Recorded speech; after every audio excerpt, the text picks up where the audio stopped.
Salam à tous, Baruch Hashem. On a le sroud de continuer le Chok HaEmuna. Donc, on démarre aujourd'hui le 13 Nissan, pour ceux qui suivent le cycle annuel. Donc, on reprend le jardin de la foi avec les conseils concrets qui ressortent maintenant pour tout le monde, pour n'importe quelle situation de la vie, que là, on est en train de voir à travers le spectre d'une situation où un homme, que Dieu nous en préserve, il est expulsé par sa femme momentanément de sa maison parce qu'elle ne peut plus supporter la situation. Et donc, on va voir les 4 points fondamentaux.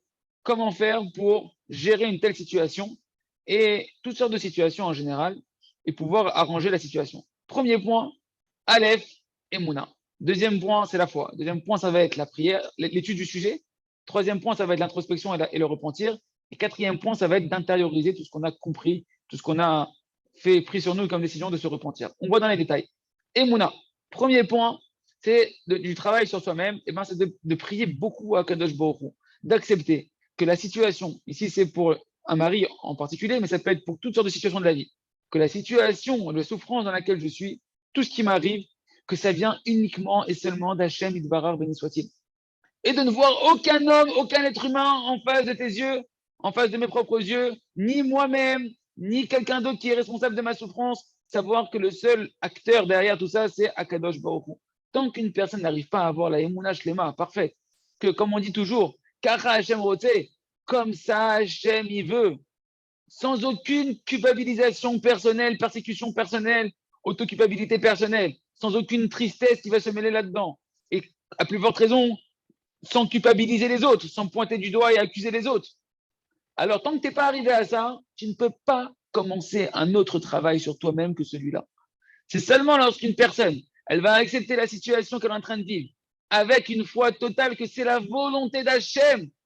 Et donc, si tu l'acceptes, tu dois l'accepter, monter au deuxième niveau. Rappelez-vous qu'après savoir que comme ça, Hachem il veut, tout ce qu'Hachem il veut, c'est pour mon bien. Donc, je dois arriver à une situation de joie qui va être le symbole que véritablement je vis ce que je suis en train de dire, que c'est Hachem qui me fait ça et que c'est pour mon bien. Seulement lorsque je vais être dans cet état-là d'acceptation et dans une joie de la situation, je vais pouvoir avoir ce qu'on appelle Yishuv Adat, une prise de conscience claire et éclairée et juste sur la situation. Et donc, c'est seulement à ce moment-là que je vais pouvoir passer aux étapes suivantes du travail. Je répète encore une fois, tant qu'on n'a pas clarifié que tout est pour le bien, que ça vient d'Hachem, c'est pas la peine de continuer. Il faut beaucoup, beaucoup, beaucoup rester là-bas, prier. Combien de temps il faut? Ça va dépendre de ta situation. 5 minutes, 10 minutes, une demi-heure, une heure. Tu passes pas à une étape d'après. Tant que tu vis pas la Emouna, c'est Hachem qui t'a fait ça pour ton bien. Une fois que tu es arrivé à ça, tu es déjà Bessimcha, tu as l'esprit clair, l'esprit tranquillisé, tu n'es plus dans l'angoisse et la tourmente. Tu peux commencer à passer aux deuxième étape qui est l'étude. Tu vas maintenant étudier, là c'est l'homme qui a des problèmes de shlom bayit, d'entente conjugale. Donc l'homme il va devoir, et chacun c'est avec son sujet, étudier tous les principes généraux qui concernent le sujet que tu es en train de travailler, en l'occurrence ici, l'entente conjugale, comme c'est marqué en long et en large dans le livre que je vous invite tous à lire, qui m'a rapproché moi de tout ce que je suis en train de faire avec vous et de Rabbi Nachman et du Rav Arouche, qui est le livre Le Jardin de la Paix. Et là-bas, il va étudier bien les principes généraux de l'entente conjugale. Il va écouter aussi les cours que le Rav il a fait sur le sujet du Shlom Bayit, de l'entente conjugale. Et de là-bas, il va apprendre, une fois qu'il est Bessimcha, encore une fois, il va apprendre quelle erreur il a fait durant toute sa vie conjugale et comment maintenant il doit faire pour pouvoir apprendre de ses erreurs, pour pouvoir les réparer. Qu'est-ce que je dois réparer? Sur quoi je vais devoir prier maintenant pour m'arranger afin de... Et tout ça, il doit le faire, encore une fois, sans se culpabiliser, sans être triste, sans être découragé. C'est pour ça qu'il faut d'abord bien clarifier la première étape de Emouna, de prier sur la Emouna que tu viens d'Hachem. Une fois que tu as fait ça, troisième étape, ça va être de travailler sur soi, de s'introspecter et de se repentir. Une fois que tu as compris les erreurs, tu as accepté Bessimcha, tu es Emouna, tu es tranquille, tu as étudié le sujet, tu as compris tes erreurs, et bien maintenant, c'est le moment de fixer tous les jours pour toi un moment pour prier, pour arranger les erreurs, pour pouvoir réparer les problèmes que tu vois à l'intérieur de toi. Et tu vas demander à Kadosh Baruch Hu, Mechila, pardon Hachem que j'ai fait de la peine à ma femme, pardon Hachem que j'ai fait de la peine à mes enfants, chacun en fonction de la chouva qu'il doit faire. Et tu vas détailler en fonction de ce que tu as étudié. Et ben, tu vas avoir une conscience encore plus aiguisée de ce que tu as endommagé et tu vas prier sur ça pour demander pardon. Et demander à Hachem Itbarach. Et sur ça, il va falloir beaucoup, beaucoup, beaucoup insister de demander à Hachem qui mette dans le cœur de sa femme de le pardonner. Et que sa femme, elle puisse, parce que Hachem, il contrôle les cœurs de chacun, qu'il puisse mettre Hachem dans le cœur de sa femme, de le pardonner totalement. Et bien évidemment, qu'il lui mette dans son cœur, qu'elle le réaccepte à la maison. Ça, c'était la troisième phase, Cheshbon Nefesh, introspection et Teshuvah. Quatrième phase, eh ben, ça va être ce qu'on appelle la Afnama, l'intériorisation, de pouvoir acquérir les données que j'ai clarifiées qui sont la vérité. Et sur ça, après avoir demandé pardon, eh ben, il va falloir beaucoup travailler sur soi pour pouvoir intérioriser les points que tu as compris qui sont l'origine de ton erreur. C'est-à-dire que tu vas devoir beaucoup multiplier l'étude des points que tu as vu que c'est ça, pas des nouveaux sujets. Le même sujet, tu le revois. Le même sujet, tu le revois tous les jours. Les mêmes notions, tu les revois tous les jours pour que ça soit clair à l'intérieur de toi. Et après, essentiellement, il va falloir beaucoup prier sur chaque point que tu as décelé dans ton étude qui te correspond à toi, que tu dois arranger jusqu'à ce que ton cœur, il va pouvoir, mamash, faire pénétrer à l'intérieur de lui cette connaissance-là, et ce qui va te permettre, une fois que le cœur il aura saisi des choses, donc que tout le corps entier, il va pouvoir accomplir ce qu'il a compris. Voilà les amis, ici un résumé extraordinaire de comment travailler un problème de la vie. On a vu ça à travers le Shlom Bayit, à travers une épreuve que Dieu nous en préserve pour un mari qui est expulsé par sa femme, mais c'est une situation, toutes les situations de la vie, on peut les gérer de cette manière-là. Les dougmas, par exemple, il dit, voilà un des fondements du Shlom Bayit. Mais on voit un cas concret dans le Shlom Bayit, dans l'entente conjugale. Il y a, quand vous étudierez le jardin de la paix, seulement les hommes, je précise bien seulement les hommes, interdit pour les femmes, vous verrez là-bas que c'est interdit de faire aucun reproche à sa femme. Et ça, c'est un point, les amis, que si un homme, il ne prie pas énormément dessus, et j'insiste sur le mot énormément, pour l'accomplir, c'est quasiment impossible de faire ce qu'on est en train de dire. Parce qu'il y a une tendance naturelle et cruelle dans l'être humain, et en particulier dans le mari, et dans tout être humain, de s'amuser à faire des reproches à tout son entourage. De vouloir constamment être le petit rabbin, celui qui est le petit enseignant qui va corriger les défauts des autres. Et pire que ça, un mari peut croire qu'il a un devoir saint, un devoir kadosh, de devoir faire des réprimandes à sa femme pour la réparer. Sinon, Miskina, comment elle va se réparer? Mais en réalité, c'est expliqué en long et en large que d'après la vérité, aucun reproche, aucune critique n'est utile pour réparer sa femme du tout. Au contraire, chaque reproche est en train de détruire la confiance que sa femme a en elle-même et la confiance qu'elle a dans son mari. Tu es en train de casser toute l'estime de ta femme. Et au contraire, la femme, elle arrive à la conclusion que son mari l'a haï en fait. Parce que son mari ne fait que la réprimander du matin au soir. Et à plus forte raison que maintenant, elle ne peut plus le supporter, et elle ne peut plus imaginer qu'il l'aime, etc. Et surtout qu'une femme, elle a besoin de sentir qu'elle est parfaite dans le cœur de son mari. Et ça, les réprimandes, elles détruisent tout cet idéal que la femme a dans le cœur de son mari, de se sentir parfaite. Chaque réprimande, elle lui casse complètement cette pensée idéale que son mari l'aime, qu'elle est parfaite aux yeux de son mari. Et ça, mamash, il faut comprendre que c'est ça toute la vitalité du cœur de la femme. Que la femme, elle veut qu'une seule chose, se sentir parfaite aux yeux de son mari. Et un mari qui fait des reproches, il est complètement en train de détruire tout l'idéal de la femme. Donc les amis, on continuera à dans le prochain shiur, mais vous avez compris que c'est un vrai travail, qu'un tel point, par exemple, à travailler, ça demande beaucoup de prières, beaucoup de tchouva, beaucoup d'intériorisation et d'études pour pouvoir le vivre concrètement dans sa vie et reconstruire l'estime de sa femme et reconstruire le cœur de sa femme, Béat Hashem. On continue avec le jardin des louanges. Zéaklal, voilà le principe général qui ressort pour guérir des maladies de la paranoïa dont on parlait dans le cours précédent. Emouna, la foi, c'est quoi l'explication de la foi? Il n'y a rien hormis Hachem. C'est quoi la foi? C'est que tout est pour le bien. S'il n'y a rien hormis Hachem, alors qu'est-ce qui te persécute? De quoi tu es angoissé? De quoi tu viens de ta paranoïa quand tout le monde te veut du mal, etc. Si tout est pour le bien et que le Créateur, il t'aime, alors qu'est-ce qui va t'arriver? Tout vient d'Hachem. Il peut t'arriver que du bien. Tout ce qui se passe, c'est bien. Pourquoi tu t'angoisses? Et en particulier, cette maladie-là de la paranoïa qui rentre à l'intérieur de l'homme, toutes sortes de peurs, de craintes, d'angoisse de l'entourage qui nous entoure, des gens qui nous entourent, jusqu'à qu'il y en a même des gens qui vont maintenant avoir peur même des maladies. Aujourd'hui, tout le monde comprend que combien de gens ils sont paranoïaques de la corona. C'est le monde entier qui est malade, qui est malade de la peur que engendre cette maladie-là. Et il y en a même qui vont maintenant avoir peur d'autres paranoïas, des peurs de qu'est-ce qui va arriver pour la parnassa. Purée, aujourd'hui, ça ne rentre plus comme avant, etc. Et la situation financière est en train de s'écrouler. Et il y en a d'autres qui vont avoir peur des guerres, et les Arabes, les trucs, et les machins. des attentats, des assassins, des voleurs, toutes sortes de paranoïa. Et les amis, on est tous des malades mentaux de cette maladie-là. Toutes ces peurs-là, les amis, d'où elles proviennent? D'où elle provient la crainte? C'est le fruit d'un manque de émouna.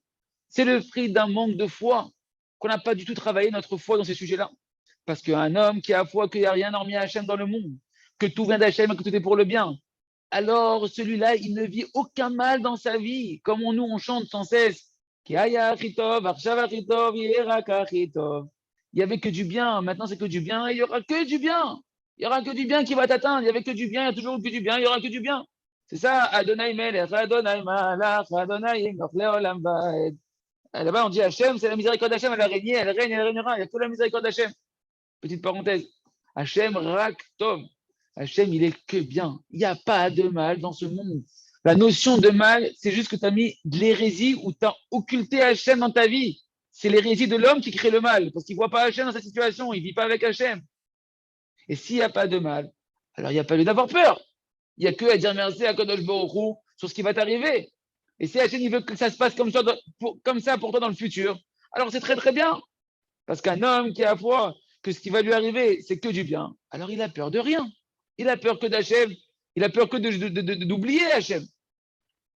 Si un homme, s'il rentre maintenant à l'intérieur du cœur de l'homme de la peur ou une angoisse sur son futur, eh bien qu'est-ce qu'il doit faire? Tu dois tout de suite te mettre à remercier Hachem et dire, Maître du monde, merci à Kadosh Baruch Hu pour ces mauvaises pensées de crainte, d'angoisse qui rentrent à l'intérieur de moi.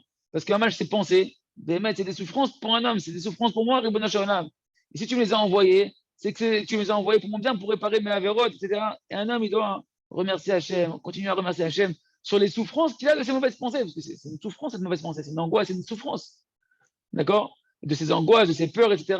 Et après, il continuera à remercier sur le futur. Et il dira à Hachem, si Akadosh Baruch Hu, tu veux que dans le futur, ça se passe comme ça, même si guide-moi des pensées qui me persécutent. Si ça vient de toi, Akadosh Baruch Hu, tes mères, c'est ce qu'il y a de mieux. Alors je te remercie aussi, Akadosh Baruch Hu.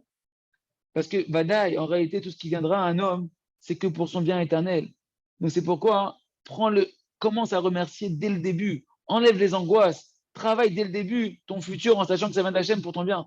Parce que si Béhémet, un ami, il a cette foi-là, que tout vient d'Hachem, que tout est pour le bien, alors il donnera des remerciements à Kadosh Baruch Hu sur tout son futur qui va arriver. Et il pourra annuler dès à présent toutes les souffrances de cette maladie de l'âme terrible, des angoisses, des peurs, de la paranoïa du futur qui voudrait s'abattre sur lui. Parce que lui, constamment, il est en train de penser positivement sur son futur, parce qu'il sait qu'il est entre les mains d'Hachem. Il se trouve donc que par le fait qu'un homme, maintenant, il va travailler, il marche constamment, marche main dans la main avec ce travail du remerciement à Hachem, eh bien, tu vas acquérir cette foi qu'il y a une providence d'Hachem précise, qui gère les moindres détails de ta vie pour ton bien, par amour pour toi, un amour profond pour toi. Et donc, c'est automatique que ça va te libérer complètement de toute cette maladie de persécution, de se sentir persécuté ou de se persécuter soi-même, de s'angoisser, etc. Il est raison que chacun travaille ce remerciement-là et se libère de cette maladie mentale, de la paranoïa, de l'angoisse, des craintes qui font l'enfer du quotidien, du monde entier aujourd'hui, et qu'au contraire, on puisse vivre une vie tranquille, sereine, une vie d'un petit paradis où on est avec Kadosh Baruch Hu et qu'on sait qu'on est entre les mains les plus bienveillantes qui existent. On continue avec le livre à travers champs et forêts pour faire Immassachem notre heure d'Hitbo des doutes. Le niveau déjà de 1 heure de Hitbo des doutes. Il faut se rappeler de nouveau que l'essentiel de l'ustensile pour recevoir tout ce qu'on a besoin dans la vie, c'est la prière, comme on l'a expliqué déjà. C'est vrai que la Torah, elle est extrêmement large, extrêmement vaste, et qu'il y a d'énormes conseils et d'énormes niveaux dans la Torah de chat. Il y a beaucoup de ségoulottes saintes dans la Torah. Mais il ne faut jamais oublier que l'essentiel, c'est que c'est seulement par la prière qu'un homme il peut libérer son âme véritablement, obtenir la délivrance de son âme. C'est pourquoi, même un homme pour qui c'est difficile pour lui de faire plus qu'1 heure de Hitbo des doutes. Okay, il se peut qu'un homme, il est en train de travailler, il est plongé dans le travail, il est préoccupé par toutes sortes de problèmes, ou bien que sa foi, elle est encore un peu faible, et que c'est difficile pour lui d'allonger des prières, il a l'impression qu'il parle dans le vent, qu'il ne fait rien, etc. Ou bien un homme que peut être malade, qui traverse des phases de sa vie où il est affaibli physiquement, etc. Toutes sortes de causes pour lesquelles un homme, il peut maintenant être dans une situation où pour lui, de faire plus qu'1 heure de Hitbo des doutes tous les jours, eh ben, c'est quand même difficile. Eh ben, pour lui aussi, il y a un conseil. Comment il peut commencer à opérer des véritables changements, rien qu'avec 1 heure de Hitbo des doutes, obtenir des véritables changements dans tous les domaines de sa vie et commencer à goûter le goût de la délivrance personnelle. la délivrance individuelle. Pour cet homme-là, le conseil, c'est que lorsqu'il va faire cette heure tous les jours de Hitbod des doutes, eh ben, la première demi-heure, il va la répartir en un peu de remerciement à Hachem, un peu de teshuva, d'introspection sur son quotidien, comment s'améliorer. Et il va garder une demi-heure pleine. Et rappelez-vous, c'est très important de garder cette demi-heure-là où tu vas là-bas pouvoir opérer ta vraie délivrance sur un sujet. Et là-bas, tu vas te construire tes prières et tes volontés pour pouvoir créer cette délivrance-là. Et ça, le Rav nous dit, c'est déjà suffisant pour pouvoir commencer à avoir des délivrances et un véritable adoucissement dans ta vie, un véritable apaisement dans ta vie. Et c'est là, il dit le Rav, ça suffit déjà pour voir des véritables changements. Et un homme, il verra qu'il va commencer à créer un lien avec Hachem, avec l'amour de la Torah, l'amour d'Hachem, l'amour d'Israël. Et il va commencer, la personne, chacun, il va commencer à prendre un mauvais trait de caractère, un mauvais désir et travailler dessus. Et pas lâcher ce travail-là jusqu'à ce que tu commences à t'améliorer et voir des changements dessus. Sur ce conseil-là, avec ce conseil-là, chacun, il peut atteindre des niveaux extraordinaires. Parce que même celui qui ne étudie pas la Torah toute la journée, mais il fait que, il fixe des moments d'études, comme on fait aujourd'hui, voilà, on fixe des moments d'études de la Torah comme il peut, il essaie d'attraper des moments d'études qu'il a fixés et de se maintenir à ces moments d'études-là. Et toute la journée, et le reste de la journée, il travaille pour la parnassa, pour sa famille, ou il est préoccupé par autre chose. Si en plus de ces petits moments d'études qu'il a fixés, ou ces grands moments d'études qu'il a fixés, il va faire cette heure d'Hitbod des doutes qu'on a mentionné, c'est-à-dire qu'il va prendre un point là-bas dans son heure d'Hitbod des doutes et il va travailler dessus tous les jours, il verra qu'il atteindra des niveaux extraordinaires. Merci Hachem, on se le souhaite à tous. Chacun fasse son heure d'Hitbod des doutes avec cette demi-heure-là, merci Hachem, et qu'il puisse voir lui-même la délivrance de son âme. On continue avec le jardin de la sagesse. Donc chacun doit faire attention. On apprend, rappelez-vous, du sage qui est en train de profiter de la situation, de vouloir aller vivre chez le simple, en allant maintenant profiter et consommer de la proposition du simple. Eh ben, on apprend ici que chacun doit faire attention de ne pas profiter du bon cœur de ses amis. Que lorsque tes amis te proposent de l'aide, il ne faut pas les exploiter. Il ne faut pas aller maintenant les essorer comme des citrons et les presser comme ça. Tant que tu peux t'arranger tout seul dans ta vie, tu n'as pas besoin de l'aide des autres personnes, fais-le. Et même si maintenant, toi, tu te trouves dans un problème, dans une détresse, etc., tu dois penser aussi à l'autre. Si c'est dans l'autre sens, si maintenant, ce n'est pas au-delà de tes capacités, et que toi, tu peux donner de l'aide, eh ben, vas-y. Même si toi aussi, tu es un peu dans la galère, si tu peux aider à ton niveau, à toi, fais-le, donne de ton bon cœur à toi, à l'autre. Et à plus forte raison, si tu vois que tu n'as pas tellement besoin de cette chose-là que tu vas lui donner, que tu peux le faire, fais-le. Il dit le Rav qu'il c'est pas toutes les fois tout ce que tu penses qu'à tes yeux qui est bien, c'est pas forcément tout le temps bien. Et donc il faut toujours réfléchir et dans cette notion de méditer. Qu'est-ce qui me fait agir? Qu'est-ce qui me fait me conduire? Est-ce que ce que je désire maintenant, ça provient de l'égoïsme? Est-ce que ça provient d'un désir personnel de consommation pour moi? Et réfléchir de ce qui est marqué dans la Torah. Le pot de vin, il aveugle les yeux même des gens les plus sages. Et il falsifie les paroles des tzadikim. Réfléchis, c'est quoi qui te fait te bouger maintenant? Et si maintenant une personne, elle réfléchit, alors elle n'est plus aveugle. Elle n'est plus aveuglée par le pot de vin, de l'égoïsme, etc. Ou à cause d'un certain plaisir qu'il a envie de satisfaire. Et ça, c'est le principe général qui ressort ici. Un homme, il doit voir dans ses actions de ne pas être corrompu par un certain pot de vin qui est caché derrière ce qui le pousse à agir. Parce que si jamais tu es corrompu, tu ne pourras plus voir la vérité.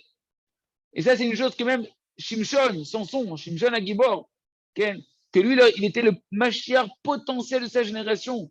Lui-même, il s'est trompé dans cette notion-là. Qu'il a dit sur la Plichtite, la femme des Philistins là-bas, avec qui il est tombé, qui yashra be'enai, elle a trouvé grâce à mes yeux, elle est droite à mes yeux. Et nos sages, ils ont dit sur ça, sur Shimshon, que Shimshon, il est parti, il s'est égaré. Le Mashiach potentiel, il s'est égaré d'après ce que les yeux, ils ont vu. Et au final, on a dû lui arracher les yeux. Les Philistins, ils lui ont arraché les yeux. Parce qu'en réalité, est-ce qu'un homme, il voit droit à ses yeux, c'est pas forcément la véritable droiture d'Hachem. Parce qu'il y a un pot de vin derrière, qui est le plaisir qui est l'intérêt qui peut aveugler la personne. Et donc, faire très attention dans les relations avec autrui. Est-ce que tu es en train de chercher à consommer ou chercher à donner? Est-ce que tu as vraiment besoin qu'on t'aide ou pas? Est-ce que tu peux donner de toi ou pas? Toutes ces choses-là, il faut le faire au regard de la vérité, en réfléchissant et en prenant du recul. Et merci Hachem. Et on termine, merci Hachem, avec le Sefer. Donc,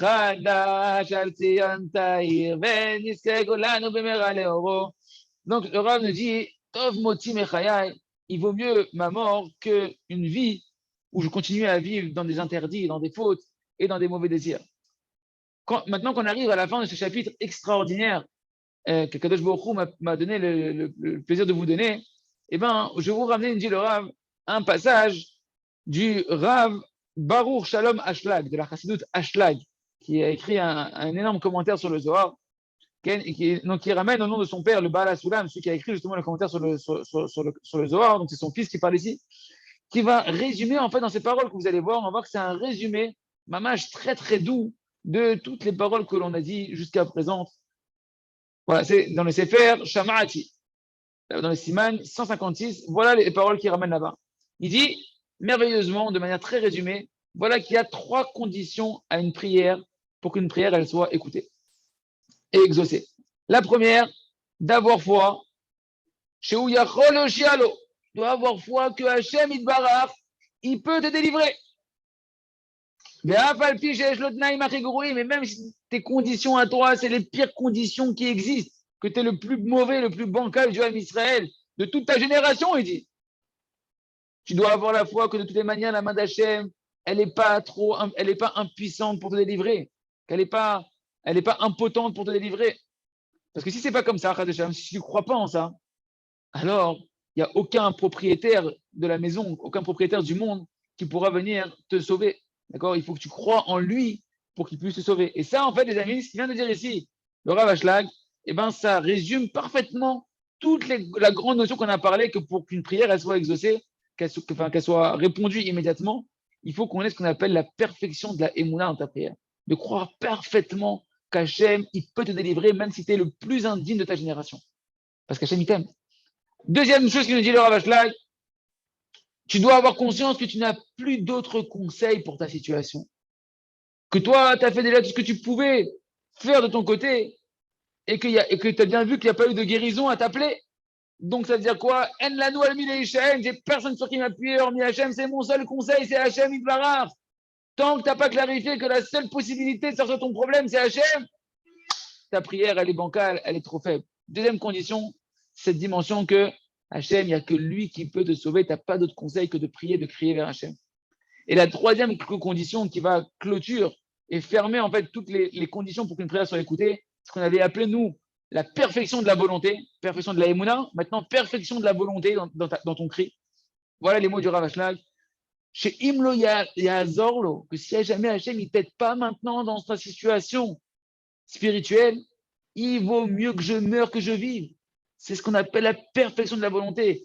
Il nous dit que le Inyan de la Tfila, c'est une avoda, avouda chez Balev. Il fait un jeu de mots, le Rav Ashlag. Normalement, la prière, c'est le travail du cœur. Avoda chez Balev, le travail du cœur. Mais il nous dit ici, remplace le Aïn par le Aleph et dit avouda chez Balev.